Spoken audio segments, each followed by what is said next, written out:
Welcome to Let's Talk Wellness, where we will be sharing insights into the world of mental health and wellness as we explore traditional medicine and holistic healing options.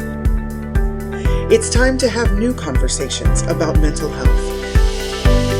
Join Mara James, the founder and CEO of the Hugs for Life Healing Center, as she guides us along this journey. And now, let's talk wellness.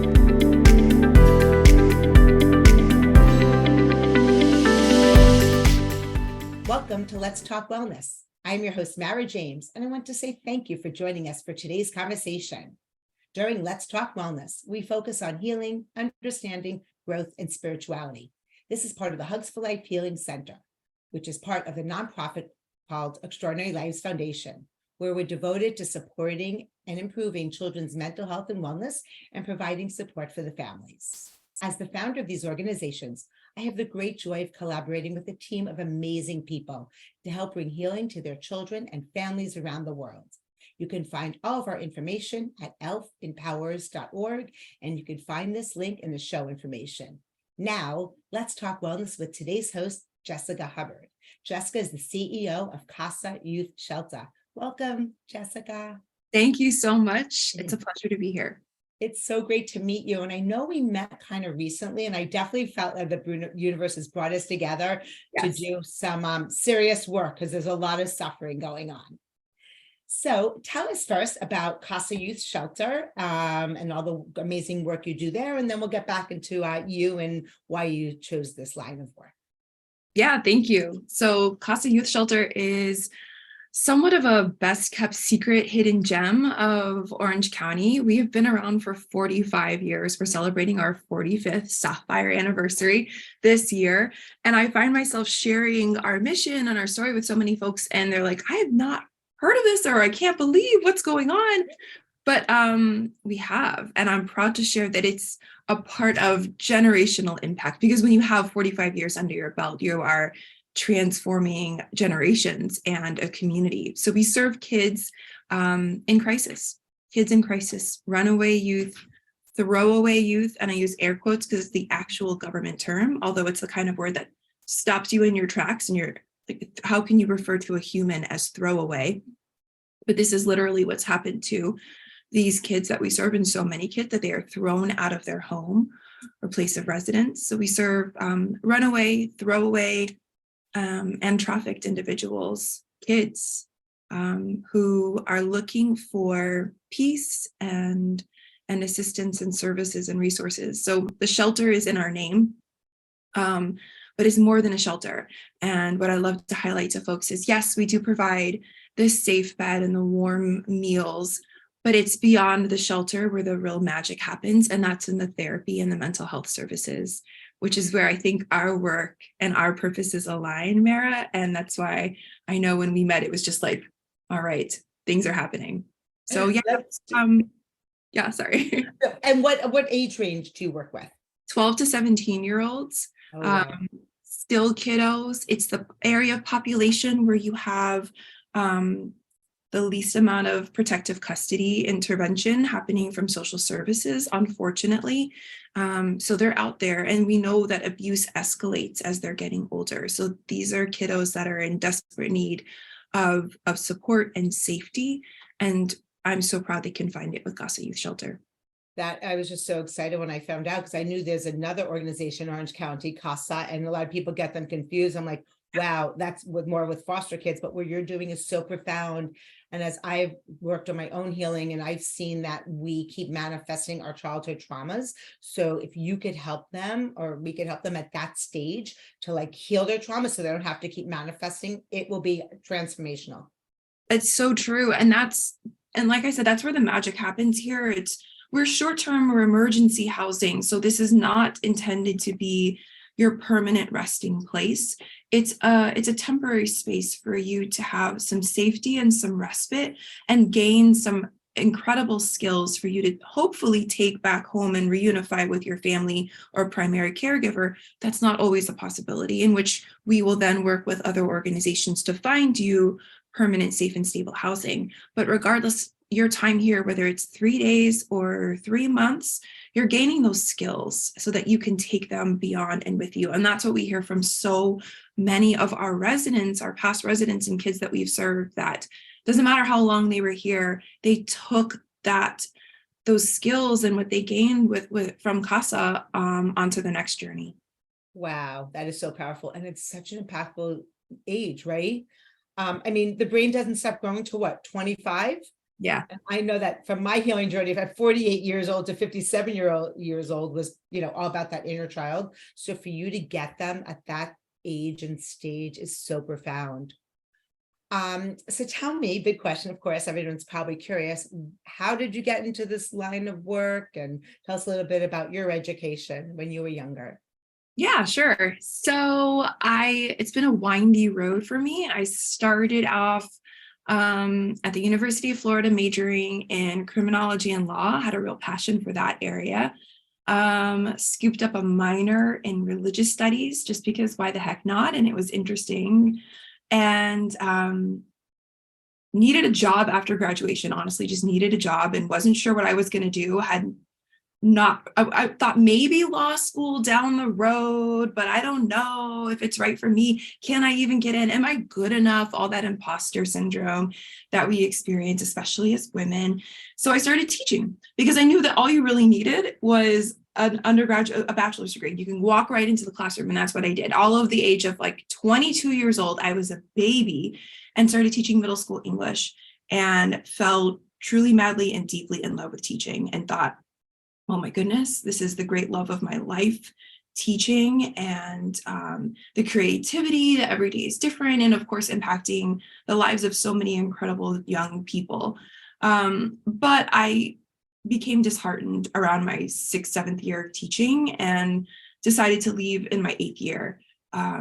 It was tough losing so many kids year after year to the criminal justice system, to unwanted, unplanned teenage pregnancy. There was just a lot of things that were interrupting their educational journey and the futures that I know that we had imagined together for them. And that was heartbreaking. I wanted to do more. I felt like I had to do more. I got my master's degree in education. I thought that could maybe help me if I worked on the higher end of education. No, that was not the right path. And I decided to go to law school. And so I moved out west here to California. I was teaching at the time in Florida and loved law school, loved the practice and loved the study of law, not the practice of law as much, nearly at all. And knew about halfway through law school that I was probably not going to ever practice a day in my life, which was true. So I finished law school and found nonprofit work soon after, which combined, you've got direct impact for youth. And then my favorite element, which is the storytelling, or at least not my favorite, I think that's just one of the pieces that I love, is the storytelling. And I often share that I think it's one of my superpowers. As a young kid, growing up in a house of trauma, abuse, and neglect, I had a little sister, and it was often my responsibility to look after her and entertain her so that our day was occupied and it wouldn't feel so miserable. We played Barbies all day long. And by play Barbies, I mean, I was playing and acting things out for her and telling stories. So that was my first experience in storytelling, which I now use in my work. Wow. How old is your sister? How much younger is she than you? We're 3 years apart.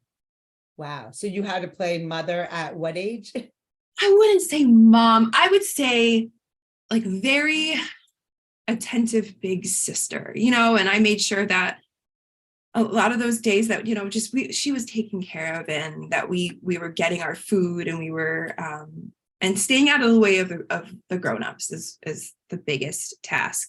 And that was all throughout our childhood. We stayed home most of the time and would just stay in our room, and I kept her safe and entertained her with Barbie storylines. Wow. Well, thank God you had each other. Yes. My Right, best definitely. I hope you were also taking care of yourself as you were taking care of her. We do our best, right? Yes. Well, I think it's like that fight or flight, and we do what we have to do. We don't even think. Later on in life, it might affect us, but during it, we just, have to do what we have to do. Yeah, it's so true. So now were you drawn, so at 22 years old, you became a middle school English teacher. Wow, that's amazing. And you were working with the Title I schools. For some people that don't know, those are nationally funded schools. It's yeah, it can be anywhere in the country, and it's a special designation of a school where you have higher needs. So it has to do with the percentage of the population that it might be economically disadvantaged.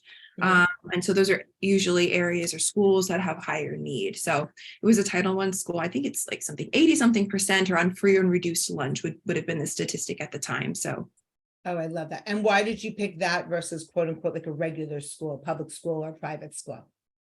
I guess I just was always drawn to that impact. I mean, I say now that I'm an impact junkie. I mean, I say that with respect to those facing addiction, but I feel addicted to making an impact and a difference in this world. And you can make that anywhere in teaching. You can do that any place you work, really. But I felt it, and I felt this pull and this draw to helping those populations that needed the most help. Because I came from that. That's what I was. Yeah, and I know where there's so much lacking in those areas and communities. And definitely, you know, they're higher risk, and, you know, whether it's drugs or homelessness. So I love that upstream approach, helping younger and younger to really change their trajectory. Yes. Oh, I am all about the upstream. So what I'm loving about here at Casa too is that we are both upstream and downstream. It's the perfect marriage of both of those tactical approaches to service.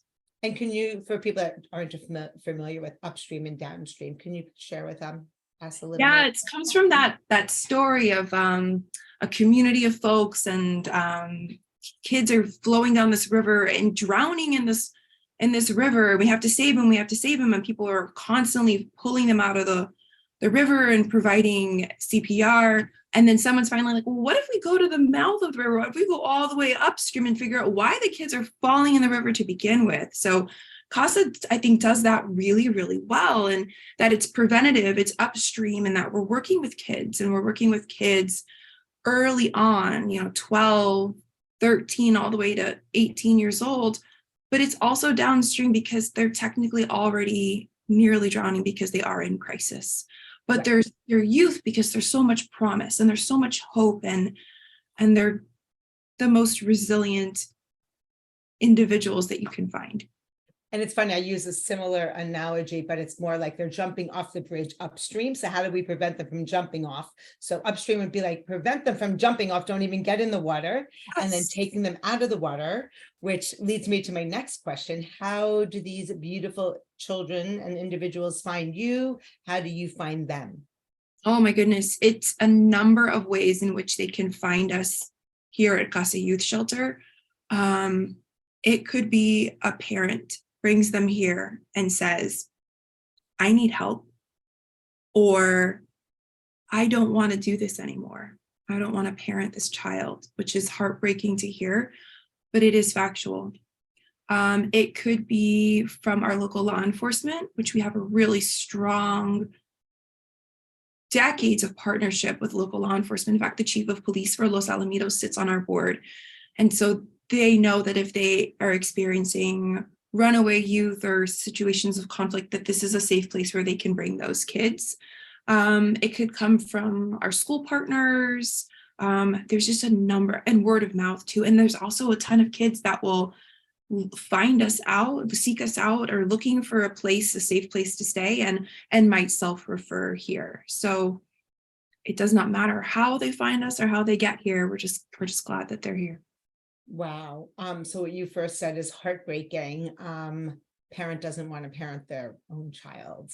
What are some of those reasons? What does that look like? And of course, helping that child to love themselves when one of their own parents don't love them. Can you share with us about that? Yeah, I will. And that I'm glad you mentioned that too, about the work afterwards, because the therapy it's the magic here that's taking place, because there's the shelter and the safety of the bed and the facility that really feels like a house. But it's the therapy that's so important, that, and actually is really what kind of distinguishes us from other shelters that are around in the state or throughout the country, because it is that safety and it is, those 3 warm, nutritious meals a day, but it's the therapy too, that every child that comes in here receives an individualized case management plan, including individual therapy, group therapy, and family counseling and therapy, which we hope to engage the family or primary caregiver, not always a possibility. But so what does that look like for those kids that are here? It could be, and there's been a couple of these that I've seen since I've been here. Parent, mom usually might have a new romantic partner, a new boyfriend, let's say, and is no longer interested in caring for the children from their previous relationship. And, that parent wants a clean slate and to move forward with their new romantic partner. And so they don't want those children, and might bring them here. And do you sometimes have siblings that come, not just individual child? Sometimes, yes, if they fall within that age range, yes, that could happen as well. I haven't seen siblings, I think, since I've been here. Okay. Wow. It's so heartbreaking. And it just shows, as parents, and you and I are both parents with different age children, the parents parent the best they can, but parents have their own traumas, and sometimes they're just thinking about themselves, and maybe their child they think gets in the way, but it's so harmful to that child. And I love that you're coming in to help rescue that child when the parent needs the therapy, the parent needs all the parenting for that child. They do. And that's why family counseling and therapy is part of the plan here. It's part of the care plan while the kids are here, and then part of the aftercare plan. So after their time as a resident is completed, then we also provide aftercare, and it's a huge part of the work that's being done. And I always say that, that the parents, they're doing the best they can. It's the words that I use to describe my own parents. They did the best they could with what they had, meaning the equipment, the tools, the resources that they had themselves in their toolboxes. And then,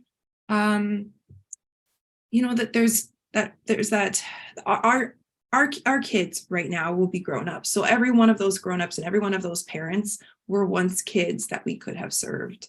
And I think when you approach it with that sort of empathy and love, that I don't love your choices right now as a parent and as a grown-up, but I know you're operating from a place of your own trauma, and that you were once one of those kids that could have used a Casa Youth Shelter yourself.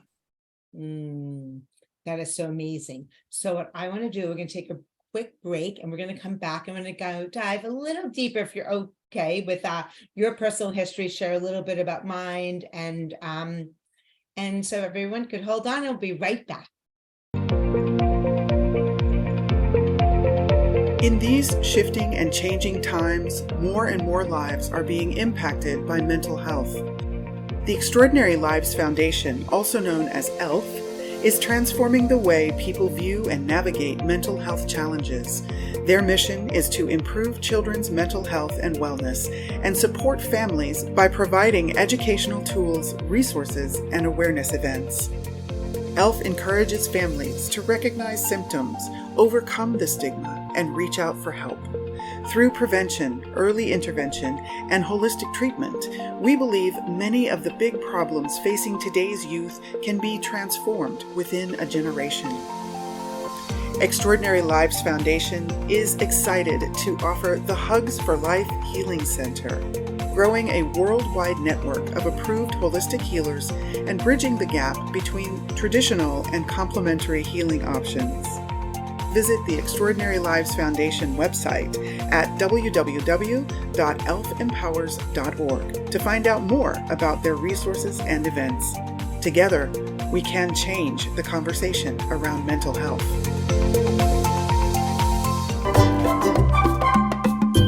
We hope that you're enjoying today's Let's Talk Wellness podcast. And if you have a topic that you would like us to explore, we would love to hear from you. Simply email us at info@elfempowers.org. That's info@elfempowers.org. And now, back to the show. Welcome back to Let's Talk Wellness. I am your host, Mara James, and today we're talking with Jessica Hubbard, the CEO of Casa Youth Shelter. Welcome back, Jessica. Thank you so much. Okay, so now we go dig deep, and I love you because we haven't had this conversation yet. So this is the first that we're having it, and we'll go as deep as you allow us to. And I'll start off by creating the vulnerability that I've shared before, just about my childhood. I didn't even know I had any issues until I was 48, had a manic episode, diagnosed with bipolar disorder, started my healing journey after 4 years. So at the age of 52, I finally had a memory or realization that my own father molested me as a 3 and 4 year old child. And then I found out later that there was somebody else. So creating a safe and open space. And of course, I've healed. So now I can smile when I share about the story. So we'd love to hear a little bit about your childhood. Yeah, thank you. First of all, thank you for sharing. I want to honor your experience and story. So thank you for sharing with me. So I grew up in a conflict-heavy home, and in periods of my childhood, we experienced poverty, neglect, abuse. I feel it's important to share these pieces because that's the population of youth that I serve, and I really want my kids to know that it's okay and it gets better and you can move through this. And I want the community to know what poverty, abuse, neglect looks like, because I think there's this misconception that it looks one way, and it looks all ways. And I was a good kid, a straight A student, and I was always clean enough and fed enough, and I had no visible marks on my body. I wasn't the kind of kid that would have raised a lot of red flags, but I could have used a wellness check. I could have used a call and services. When I was in middle school, there was a teacher that became close to me and my family and began the process of grooming. And the word grooming is used a lot these days to, I think, like as a misfire to talk about some types of behavior. I know grooming. I experience grooming, and I see grooming with our kids all the time. And I was also a victim of sex trafficking. And through that individual, and my mother played a party in that as well. That is not entirely uncommon, unfortunately, that a lot of times with sex trafficking that we see here at Casa Youth Shelter and in other places, a family member has a part in it. So there's an incestuous component to the abuse. So it was actually one of your teachers at school. Yes, it was. You know, and I don't want to put fear out if any parents are listening that they have to worry about, because we don't want people living in fear. So how would you tell a parent to not worry and be neurotic about their child and who, or teen and who they're around, but to be mindful, but not fearful? I think it's about being vigilant and being vigilant parents. And I think about all the time now, because I have 2 young kids, and I'm like, what's that right balance of being vigilant and not being an overly obsessive helicopter parent that thinks everyone's out to get my kids? And I don't know, I'm probably going to have a little bit of that in me because I am a survivor. But I know also that I was an ideal target, and I see that now, and I know that as an adult, and I know as an adult in this service and working with kids now here at the shelter, and here's how I was an ideal target for someone like this, that I didn't have a strong male role model or parent in the home. I had a primary caregiver, my mom, that was overwhelmed with being a single mom and trying to make ends meet and trying to be the parent that she needed to be, while also dealing with her own trauma and her own issues. I was also kind of like a fringe kid, and I didn't really fit in anywhere. I grew up in Miami, and my grandmother was born and raised in Cuba, and Miami is heavily populated with a Latin population, but I'm very white presenting. My Spanish is terrible. So I was like never Latina enough. And my family is also Jewish. and we were very poor, and that was not super common at the synagogue. And also being Cuban, so I'm like, I wasn't quite Jewish enough, so I just didn't really fit into any one community. And I can joke about that now, but I think it also contributed to being someone that felt like really isolated from community, so I didn't have my space. Here's what I would say to parents then. Even if you find like, oh my gosh, we are checking the boxes, we're checking all those boxes of being an ideal target, get your kids involved in things. One of the things we look here at Casa, we have our 4 core outcomes and things that we want to case manage our kids through while they're here. And it has to do with their social emotional well-being, safe and stable housing upon exit, and school and employment plans. But there's another one there that I skipped over, and it's about personal connectedness. And that one, when I heard about it, when I learned that this is one of the boxes we're checking for our kids, this personal connecting, I was like, oh my goodness, the light bulbs went off. I'm like, I didn't have that. No wonder I was such a prime victim for these experiences. I wasn't involved in sports when I was in middle school. I didn't have clubs or service groups, or I wasn't part of any youth groups or things like that.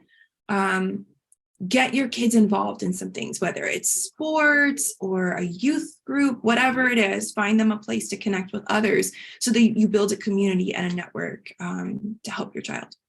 Could it be like Boys and Girls Club or YMCA and things like that, after school activities? It can. Those are often, unfortunately, more like aftercare driven. So it's kind of like we're babysitting your child in exchange for money or whatever, a contract. Yeah. It's like, get your kid involved in something where they elect to go and they have maybe a team or a group where they're held accountable in some way. I did eventually do some things in high school that were really helpful. And I know that now as an adult, I look to involve myself in everything on all of the places. And I want my kids to do the same now. So that's part of our care plan with our kids. We want to get them involved in some youth group, a community service group, but they're giving back to the community, something else out there. Sports are great, but there's a ton of options. Student government. And even like there's a lot of schools have like any type of arts, right? There's music, yes, there's band, there's acting, singing. I'm just thinking back, grateful that my now 24-year-old who was diagnosed with Asperger's and ADHD at 6, and I was neurotic about him, like not having friends, and I, always feared this suicide thing, and which I healed my neurotic neurosis. But for him, like being on the wrestling team was profound, and having that connection. And that's the thing, that connection to another one. And it's interesting because I know there are some people that are on sports, and unfortunately, there's stuff there that there's some, some of the coaches, definitely I've heard situations where coaches, take advantage of some of their players. So yes, or in a church youth group, I've heard the horror stories as well. Yes. And that's why we have to, no matter where we're taking our kids, we have to be vigilant parents, because unfortunately, the worst of humanity will exist in any place that there is humanity. But you know what? Okay, so let's just admit, parents are sometimes the problem. I had 0 for 2, right? With pedophile or dad, and my mom was manic, bipolar. But I feel like we all as a society need to come together. We need to be on the lookout, whether it's kids looking out for each other, they see something going on, if it's somebody at the school, somebody even at temples or churches, whatever. I feel like it's all of us coming together, because anytime something happens with mental health with a child, and even God forbid they go off and shooting a gun, there's always something. No one's like, oh, I thought they were the perfect child. There's always things that are there that are red flags that we need to all come together and really work towards preventing. So right, there's always, and it's that little voice inside you, your gut, like listen to your gut. What's the worst that could happen? That you're the parent that's like overly protective. I would much rather be the overly protective parent than, of course, have my child experience what I experienced or what you experienced. And I recall, and my uncle will share now, why was this guy always at your house? Why was he buying you a car? Why was he always hanging out with you as a 13?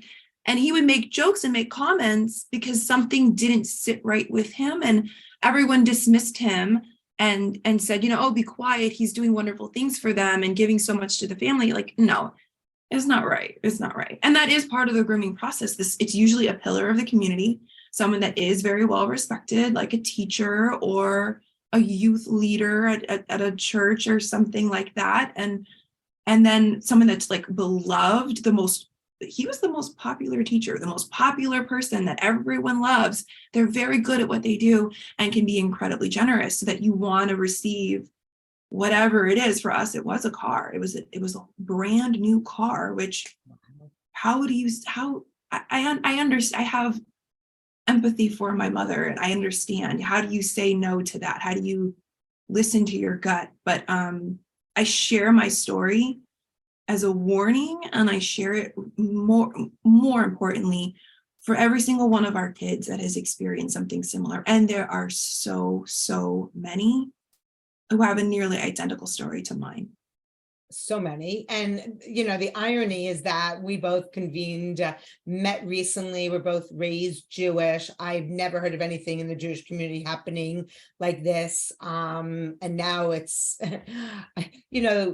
I think 1 and 2, 1 and 3, it's happened too. That whether they've been molested or sex trafficked or just something, it is unbelievable how many. I've spoken to so many people. My husband's an OBGYN. I speak to his patients about my story, and they're like, oh my God, when I was 5 years old, that happened to me too. I never told anybody. I'm like, that is too much for you to hold in. The guilt, the grief, the sadness, and it's going to manifest in a disease.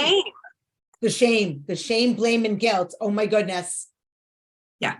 And that we were victims. We're all just, and not just all, but yeah, we're just victims. And to release the shame, blame, guilt. And it's a whole journey, because we're going to have the emotional or physical disease.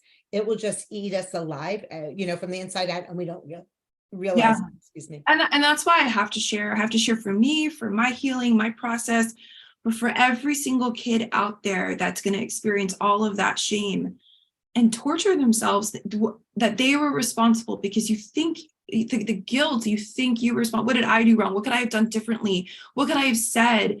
And honey, it's not you, and it gets better, and it's okay. And you can go to law school, and you can become a CEO or not, or you can just be a good human and just be happy. Right. So thankfully, I've had a spiritual awakening during my manic episode, and that just really helped me do my healing work and work really hard to be able to be weaned off my medication. Though my goal is to be stable, not even to get off the medication, but I'm glad I was able to. But thank God I had my spirituality, because a couple of years ago, when my daughter called me, and she's been working with a female shaman for about 7 years on her own anxiety and depression. And she says, Mom, I had a vision. I was so excited. And okay. And then she's like, yeah, my first pitching lesson, I didn't pitch. I went to the shed and I muted the phone. I almost hyperventilated. And I was like, and then I said to myself, Mara, this is not, you had no control. This was her journey. Do not feel guilty. And thank God I was able to help her, heal through it. But even as a mother of a child that's gone through things, and knowing that there's only so much we can do. I believe that people have their own journeys and we are not in control. So that's a whole nother aspect that I want to put out there. I don't know what parent doesn't have guilt as a parent, right? For like, oh my goodness, everyone I speak to, and I was just speaking to somebody this morning who is 30 years old, who has a cat, and she has cat guilt. And I was kind of laughing and joking around, but like, oh my God, the amount of guilt people hold on to, unbelievable. So I just want to inspire everyone to release your blame, shame, guilt, anger, resentment, fear, and all that. And if you are living with a lot of fear of worried about your children, that's really going to affect you. It's going to eat you alive, and it's going to affect them. And I would inspire you also to reach out for help, because there are amazing people that could help us release that fear. So true. So what message would you like every child to hear, and what would you like every parent to hear to help their child? I'll share that as it relates to especially the work that I'm doing, that I think what I want all parents and kids to know is that not every kid is going to need a shelter. And that's all right. And that's fine. We're here if you do. But I don't know if you could find me a kid that can't benefit from counseling and therapy.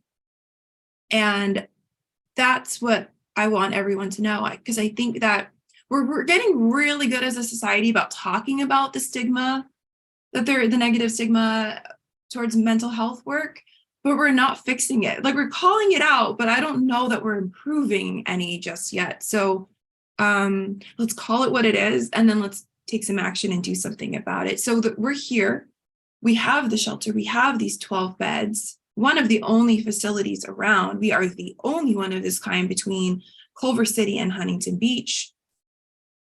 And that's okay if you don't ever need our beds, and that's fine. And I hope you don't. But I don't know that you're going to find me a kid, especially a teenager, that cannot benefit from some mental health services. So if you're okay with approaching that understanding, then let us know, because we're here to assist you. That is so beautiful. And I always say we're spiritual beings having a human experience, and every single person has childhood trauma from 3 to 7 years old.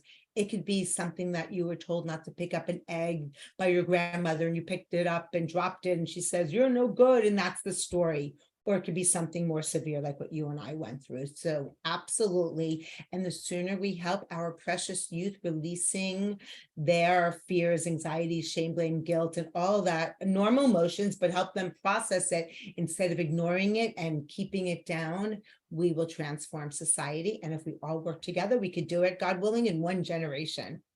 That's right. Community impact and generational impact in one. Amazing. So how do people get in touch with you and or Casa Youth Shelter? Oh, you can find me anywhere. I'm everywhere. I love all the things. You can find me on social media. I'm all over LinkedIn. That's one of my favorite platforms. And my email address, we can share that in the comment bar too. Yeah. But yeah, email, LinkedIn, Instagram, website, you pick your poison. I'm there. Beautiful. We'll list all that in the show information. And Jessica, it's been such a pleasure speaking with you today, and all of our friends out there. Don't forget that you are amazing. Thank you for joining us for this episode of Let's Talk Wellness. This podcast has been brought to you by the Hugs for Life Healing Center, a division of the Extraordinary Lives Foundation, a 501c3 nonprofit organization. If you would like to listen to more conversations like this, we invite you to subscribe to our mailing list at www.elfempowers.org to be notified when our weekly episodes are published. Thank you for joining us, and we look forward to bringing you our next conversation on Let's Talk Wellness.